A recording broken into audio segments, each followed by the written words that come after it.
welcome again to Getting to the Top, the podcast where I interview transformational leaders about their extraordinary journey.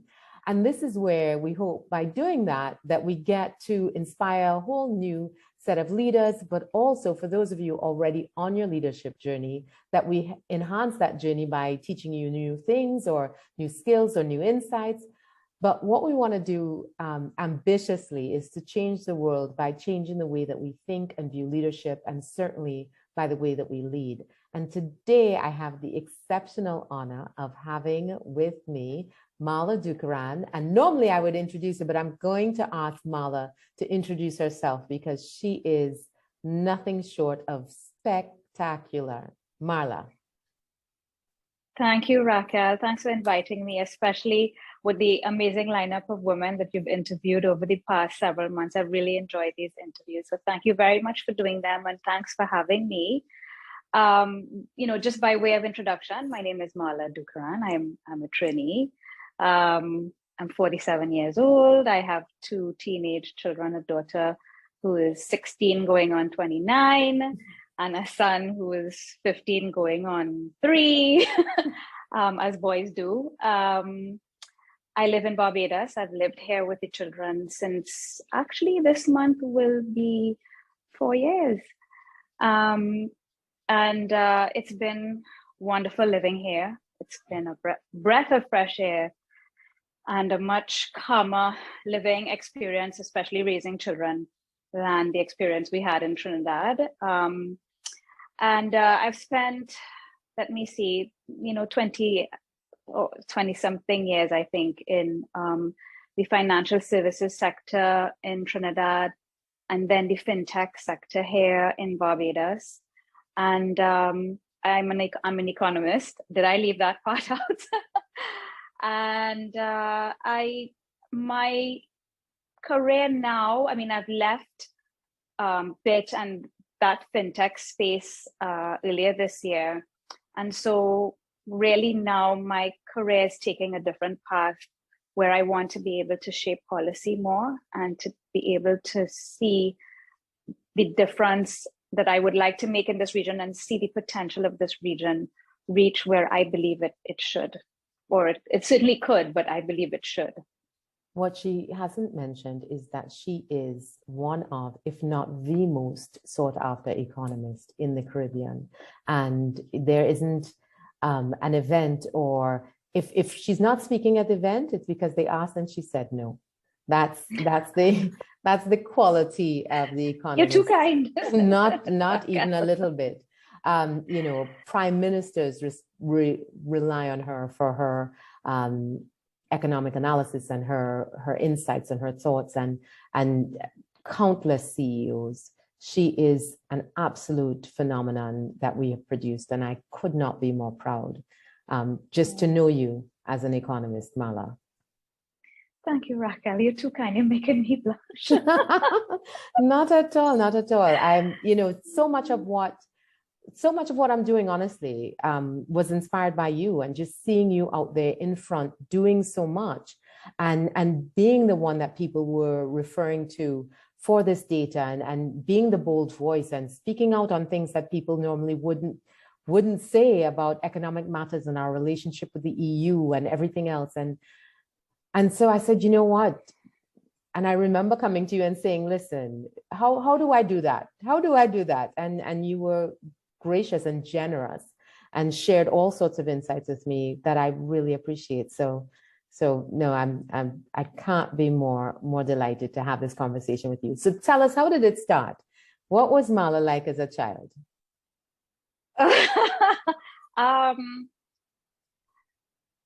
What was I like as a child? I just came back from a vacation with my children to visit some family, and one of my aunties was saying to my children, your mommy was perfect.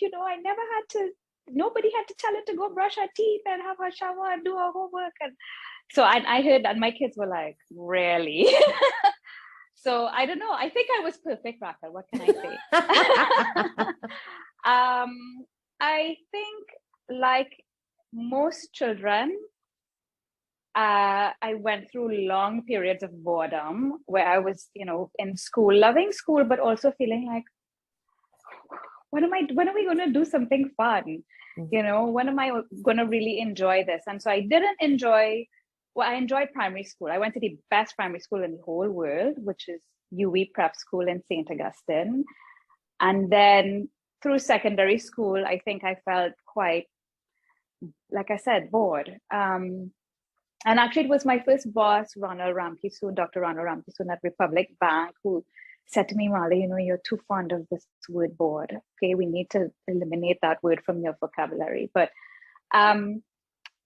it was only when I got to A levels and in lower six, because French was clashing with math, and I wanted to do French and I had to do math. They said, well, you can't do French and math, you have to choose. And then they put me in economics. And I'm like, what is that? And God, I have to do this subject now that I don't even know how to spell it properly. And I opened this economics textbook, and it was like the heavens opened, and there was hallelujah in the background, and lights and doves and all of that, good stuff. And I just fell in love, literally fell in love. And everything made sense, and I felt like coming home. Wow. I felt like I belonged there. I felt like everything made sense. I felt like I understood everything. And I thought, this is what I'm going to spend the rest of my life doing. So I think I'm very blessed and so fortunate that at a very early age, at 16, I found my calling. And I feel sorry when I hear people say, they don't like their job, their career, they feel unfulfilled. And I can't imagine what that must be like. So what I felt during high school of, the drudgery of getting up every day and going to school to do something that I was so uninterested in, I can't imagine being 47 and doing that still. Like, what hell must that be like? Because at 16, I found what made me, I would say, even vibrate at a higher level, if you know what I mean. It just felt like this was really what I was put on earth to do. And that was it. And so did undergrad, straight But after what did your A-levels. parents think? Like, what did they think coming up that you were going to do? They didn't really have an issue. They were always sort of, whatever you want, Okay. whatever makes you happy. I do remember an uncle who's now deceased coming over to our house and saying to my parents, what do you mean she's going to do economics? Who does that? And have you ever met a rich economist? She's going to be poor. And made all three of his children become engineers. And he says, she's good at math. She should do engineering. She should be an engineer. And all three of them are miserable, by the way. And said to my parents, yeah, she's going to be poor. And my dad said, well, I can feed her, so she won't starve. Even if she gets a job as a teacher or whatever, that's still great, right? It's still a very noble profession. So whatever, she'll do whatever she wants. So they were, not in any way resistant, or they were very supportive. They were always about whatever you want to do, whatever you think makes you happy. And that was it. Okay. And so, yeah. And just so you know, I've told my daughter forever, only boring people get bored. So I love it. Okay, so I was boring until I discovered economics, right? Wonderful. So then you've discovered this love, and you decided grad school, you're going to do economics. And so how does it then blossom into this magnificent career? So at Republic Bank, I had the tremendous privilege and honor to work under Dr. Ronald Ramkissoon, who was their equivalent of the chief economist. I can't remember exactly the title. And that's where I guess my professional life took off and started to be shaped by him, and a lot of researching, writing reports, understanding how to analyze things. And I remember the very early stages working with him, these famous IMF Article 4 reports. So one came out for Trinidad, and reading it. And we identified an error, actually, and wrote to them and said, you made a mistake. And so they had to correct it. So, that really just, the fact that you can take everything that you've learned and apply it to real life, and see how these numbers called GDP and inflation, how they actually affect not just our lives, but the decision-making process in terms of, for example, how do you invest? Like, how does the bank invest its money? Which sectors does it avoid, or which sectors does it increase exposure to? Which clients they will lend to and which ones they do not, and things like that. And then I went from, one bank to the next, and spent some time at Republic, then at CMMB, which was then taken over by First Citizens when Clico collapsed, and then to RBC. And so that was the last bank I worked at. And I think I left there in 2017. And it was after. And you left as chief economist? Yes, for the Caribbean. And because they have economists all over the world. And so they have a team of economists in Toronto and in New York. And so I was the only me for the Caribbean. So I didn't have a team. So I kind of sometimes felt alone, but they were also there to support whenever I needed. But they didn't, the economists and the advanced economies don't really understand. Really? So, for example, they would say things like, why do you keep talking about import cover? What is that? And I said, yeah, because we need to get foreign exchange to import what we don't have a hard currency, a major currency like Canada does. So, it's really, it's almost like two entirely different worlds, economics and advanced economies, and economics and developing economies, but especially like our small island developing states, they're so niche, right? And then, so having responsibility to cover 20 something countries in this region by myself, whereas coming from CMMB, I had a team of I think it was 4 or 5 amazing women. And we had such a ball, we had such a time. A couple of them I'm still close, very close with. One of them we just met up in Miami a few days ago, actually. And, it having responsibility for these 20 something countries to, for surveillance, for economic surveillance, really was a huge learning experience, a huge growth experience. It really pushed me to limits that I didn't know existed for me. And I've never looked back. I've never regretted it. It was very difficult building that whole economic database, if you will, of data for all of these countries and conducting the surveillance and reporting on it every month. So the monthly Caribbean Economic Report is what I started when I was at RBC, and enjoyed doing that for, I think it was 6 or 7 years, and enjoyed meeting policymakers across the region and having conversations around, what kind of policy measures work, which ones don't. And it was when I started to feel like, the banks in this region, and I don't want to focus on RBC or pinpoint them, because I have to say I had an amazing experience working there. But just like the fact that the advanced economies work very differently from ours, the banks are not set up, the banks from advanced economies are not set up to support the economies of developing countries. They're just not. This is just not how they work. And so they lend against assets. They lend against houses for mortgages. They lend against cars. And they really don't lend for nation building and for growth, for the kind of development that this region needs.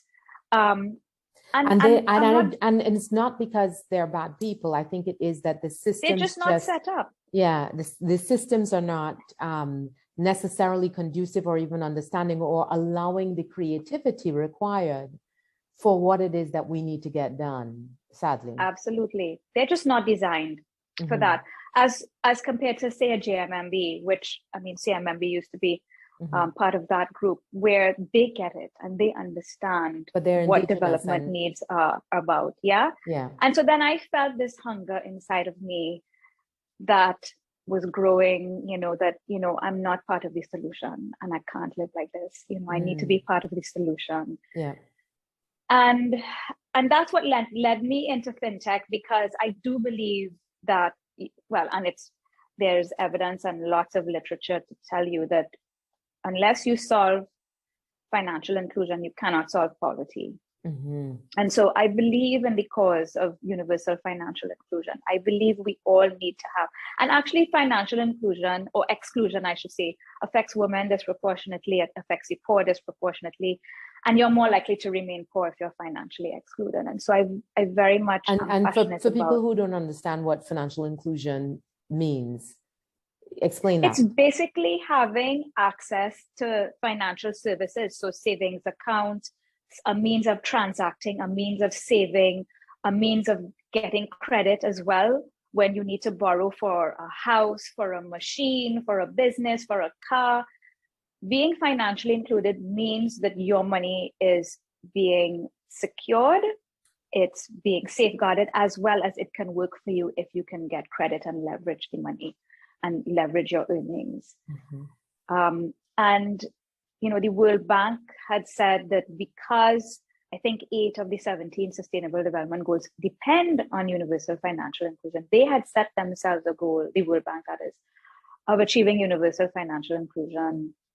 I think they had set it for 2025, if memory serves me correct, because they recognize how important it is. And I still am very much passionate about financial inclusion. I do believe that digital currency, in the sense of a central bank digital currency, not cryptocurrency, is the answer. That digital currency issued by a central bank is the answer, so that people can be financially included on their mobile device. Because we have more mobile devices than toilets on Earth. Wow. And so it means crazy. that that's a tool. Yeah, for sure. It means that that's a tool for people to be able to gain not just financial inclusion, but a whole host of other services that can help enrich their lives. And so I still believe that that's something that is as a policy goal we should aim for in this region. But I've kind of stepped away from that space a little bit since around April of this year. So if I gave you a magic wand then to say, okay, you get one wish to solve as many problems as you can, you'd spend it on financial inclusion, like universal financial inclusion? Or what would you use that wish for? I would solve poverty, because actually poverty, if you solve poverty, then it means you have already solved financial inclusion. So I kind of trick you. It's a trick answer there, but no, I would solve poverty, because listen, that's really why governments exist and why people like me, economists, exist, because we need to find a solution to make people's lives better. That's really all it is. That's why we elect our governments, right? Yeah. Because we want them to make our lives better. The question is, do they? In Trinidad, we don't have a very good track record of that. We do have other governments in this region that do. And so that's what I would solve poverty. And actually, one of the things I talk about, which is an unpopular view during this pandemic, that I would like to mention here, because people I think the world went so crazy about this pandemic. And I'm not an anti-vaxxer. I am vaccinated, and so are my children. But no, I'm so intrigued / scared about what you're about to say. What I'm going to say? And you have to caveat it with, I am vaccinated. Yeah. I mean, Racquel, do you know how many children before the pandemic, according to UNICEF, how many children died every year on this earth because of malnutrition and starvation? Yeah. Guess. Make a guess. No, I don't want to guess, but what I know is it's too many. Absolutely too many. So this was before the pandemic, before poverty levels went up. It was 3.1 million a year, children. Do you know that that's more than how many people died in any 12-month period from COVID? Yeah. And do you hear anybody making any noise about starvation and malnutrition? No. Why? Because it's not contagious. Because pharmaceutical companies can't make money solving starvation and malnutrition. And so nobody talks about it. But 3.1 million to be fair, died. the World Food Program talks about it quite a bit. Oh, of course, the UN talks about it. But you don't hear governments coming together at the G7 meeting at the, to talk about how do we solve this problem. You don't. And so it's a huge injustice. It's a huge injustice. The sad part about it, that I think what bothers me most about poverty is that we already have the vaccine for it. We produce more food than we use. So this isn't something where, oh my gosh, it's this big mysterious problem and we don't know how to solve it. It is a problem of inequity. It is a problem. Exactly. I'm so glad you said that, because actually, when you look at what Jeffrey Sachs said about how much it would cost to solve global poverty, and you look at the gains that this world would achieve if we achieved gender inequality, just gender, not income or wealth inequality. If we achieve gender equality, we can solve poverty in 5 years. Yeah. Global poverty in 5 years. If women were paid equally to men for equal work, and if we were not responsible for 2 to 3 times more unpaid care work in the home than men, and so we were able to work outside of the home for longer hours and participate in the labor force, this world can solve poverty in under 5 years. You know, and it's so funny. Somebody asked me this week, somebody from the European Parliament actually, what would I do with this magic wand? And I said to her, gender equality, because not only will it solve poverty, which I didn't know before, but you know what it would solve? It would solve the climate crisis as well, because we already have data from the UN that better representation of women in the public the public service and in decision making. Leads to better climate execution and better climate policy. So there's so many problems that if we could just solve this, if we could just have more women in leadership at the governance level, at the board level, at the C-suite level, you know, it would solve so many problems simultaneously. And it would make the men better off too. You know, if it's not just that it would make us better off. No. It would make them better off too. So one wonders why they don't advocate more and support women more. But anyway, that's a whole different podcast, right? No. But you know, you mentioned Ronald Ramkissoon. Who are some of the other? Because I think that there are men who advocate for women. Oh, absolutely. And it, you know, we don't get to this level without men support, without their support, which is why we need so much more of it. But tell me, what's the best advice you've ever been given throughout your career? Do what makes you happy. But you discovered, and it's not just 16. My career. I think my whole life, just do what makes you happy. Yeah, and that's what I do. I mean, I'm so blessed to be an economist and to do what I feel is my calling. And I you know, my heart breaks for people who can't. But I think this whole, you know, they call it the great resignation, the fact that talent has shifted outside of the workplace and more into entrepreneurial activity and more into work from home activity and so on. I think during the pandemic, more people came to terms with that. Yeah. Do what makes you happy, because they were stuck at home having to figure out what to do, having to find other sources of income, having to work differently. And so I think a lot of people were forced to do the things that they were scared to do, but which they knew they always wanted to do. So a lot of people, I think, are doing what makes them happy more so now than before the pandemic. But that's the best advice I would give anybody, because, you know, go ahead. As Paulo Coelho said, you know, life is too short to be unhappy. Oh my gosh. But I you know quoted him today to somebody who told me that she was leaving her job. And I said, the universe will conspire to help you. To make it happen, yes. The universe will conspire to make it happen. He said, life is too short to be unhappy, but life is also too long. Wow. To be unhappy. So do what makes you happy. And it sounds cliched, and it sounds like, yeah, you can say that because of, you know, where you are at or who you are or whatever. But I've seen so many people leave corporate jobs, leave what we consider, or, you know, I guess society would have pressured us into, because it's what is expected and what's socially acceptable and what we think, you know, we should aspire to. And then when they step out of that and step into what they really, really wanted to do and what really made them happy, they flourish. Because when you do what really makes you happy, it's not work, and it doesn't take a toll on you, and it's not hard, and it actually lifts you up and fulfills you and energizes you and makes you feel like getting out of bed at 6 o'clock instead of 8 o'clock. And and so yeah, I think that's it's simply, that's the advice that I feel like I've honored, and which I would share with anybody. Just do what makes you happy, find your passion and follow it.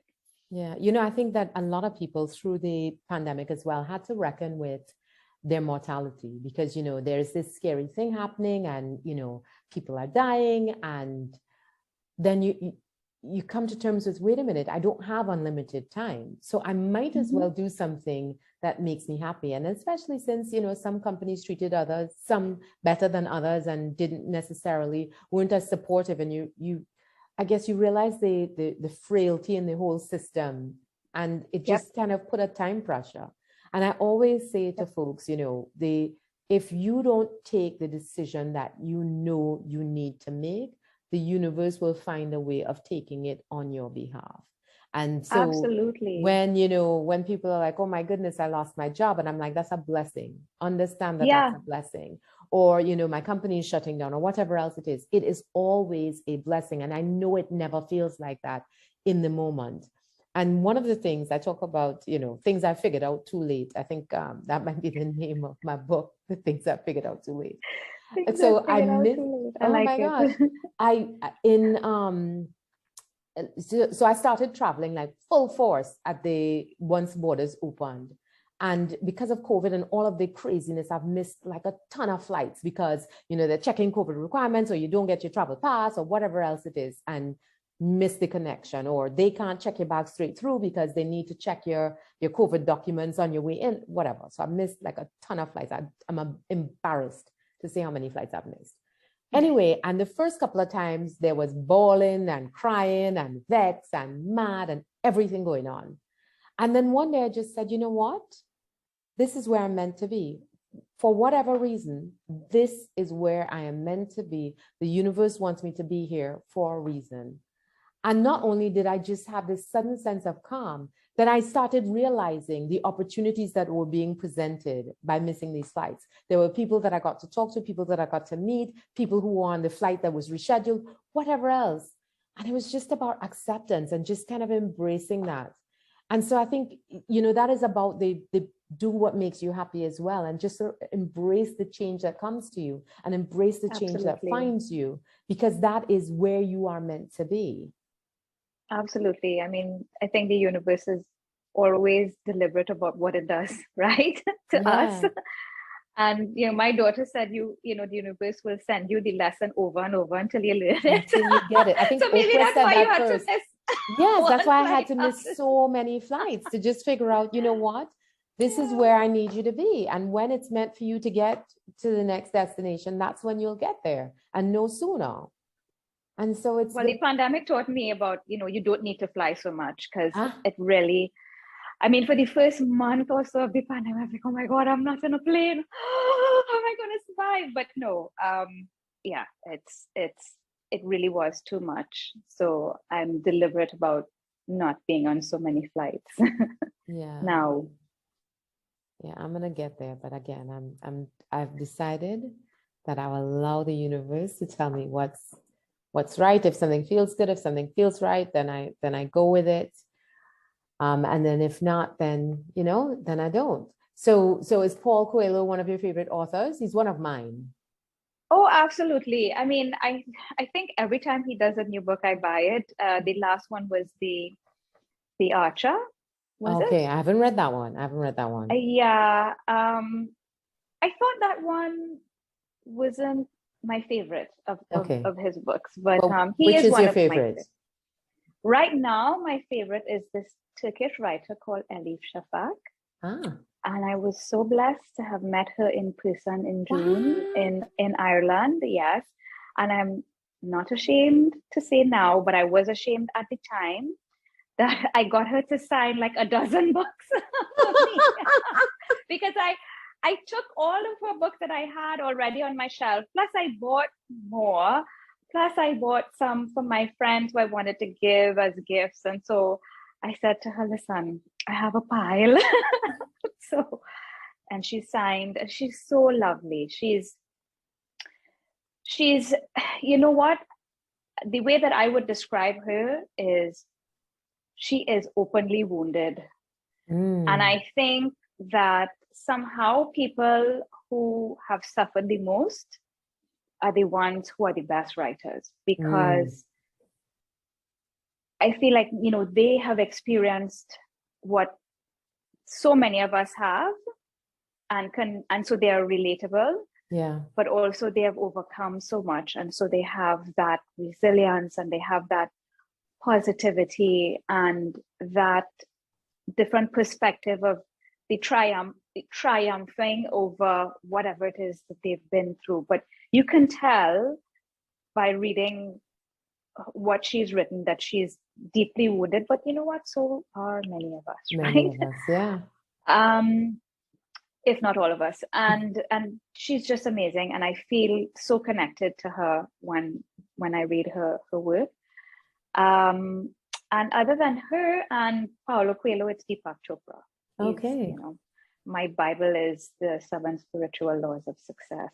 Wow. And I swear to you, every time I open it, it's like, oh, that page wasn't there before. Meanwhile, I've had this book since, you know, like 2000 or something like that. And I swear to you, I look and I said, you see, somebody snuck that page in there because that page wasn't there before. Because you see something new each time, because your life has taken a different path. You have experienced something different, and you can relate to things that were said before in a way that you hadn't at that time. And so those are right now my 3 favorites. And I'm surprised you're not a Malcolm Gladwell fan, especially since he deals so much with these kinds of issues. I am. I love Malcolm Gladwell. I follow him on Twitter, and he was in a picture with, what's her name? You see, I'm going to embarrass myself now. This Jamaican sprinter who just won, broke a record at the Commonwealth Games. It's Shelley-Ann Fraser? with S. Fraser, yes. Okay. And he was in a picture with her, and he was like, of course, chuffed. And he said to her, you know, I'm half Jamaican. And she said, nobody's ever half Jamaican. So no, I am a fan of his. I am a fan. But if I have to, if you have to limit it to 3, yeah, okay. Yeah. If I had to limit it to 3, yeah. Fine. We'll take it. We'll take it as an answer. Especially since he's Jamaican. Of course, you have to love him. Right? Of course. But I also love Marlon James. Yes. Marlon James is amazing. Everybody seems to be a fan of Marlon James. And have you read When We Were Birds? When We Were Birds? No. By Ayana, let me tell you her name. She is that one. Listen to me. That book, When We Were Birds. And it's a fictional story based in a fictional Ayana Lloyd Banwo. And it's based in a fictional version of Port of Spain. Fabulous book. I have to read it. The last 20 books I've read were Ingrid Prasad, Love After Love. And Monique Ruffy's White Lady on a Green Bicycle, which is pretty old, but I only finally got around to reading, and I really enjoyed those. I have the Mermaid from another Monique Ruffy's next book, Conch Shell Mermaid, or Mermaid from Conch Island, or something like that, but I haven't read. It's so embarrassing. I have like stacks of books because I'm addicted to buying books. That's my fetish. Not shoes or jewelry or clothes. I hate shopping, but books. And I just don't have the time. Like, I wish I could take a sabbatical, like a year of my life, and just read. That's actually my dream vacation. To just read. And you know, how important is that? How important has that been for you on your journey? Just this constant thirst for learning. So, from a professional standpoint, as an economist, you read constantly because every day some data comes out. The UK announced that they'll be in a recession next year and that they raise interest rates or cut. I can't remember. They raise interest rates today. So it's constant, because if you don't, then you lose relevance and you lose touch with what it is you're responsible for monitoring. So it's constant, and that's part of the reason why I don't get enough time to read the books that I want to read, because I'm busy reading all the news about what has happened all over the world, and so it's just part of my job. But reading for thirst of knowledge, it's a huge part of my journey, a huge part of my life. I wish I had enough time to do more of it. And yeah, literally my dream job would be to lie down near to a beach, not in the hot sun, because I'm burnt enough, with books and water, and just read. Well, I got some great advice. Do what makes you happy. Yeah. Except, we have kids to look after, bills to pay, and all of that fun stuff, right? All right, good stuff. Well, thank you so much, Marla, and thank you so much for joining us on this conversation of Getting to the Top, where I talk to transformational leaders about their leadership journey and about the things that they're passionate about. And today I had the immense honor of interviewing Miss Marla Dukharan, who, I've just admired from afar at first and then up close thereafter. And I'm delighted to have had this conversation with her today. And I hope you enjoyed it. And I hope that you subscribe and that you follow us. And thank you so much. Bye. Thanks for having me. Bye.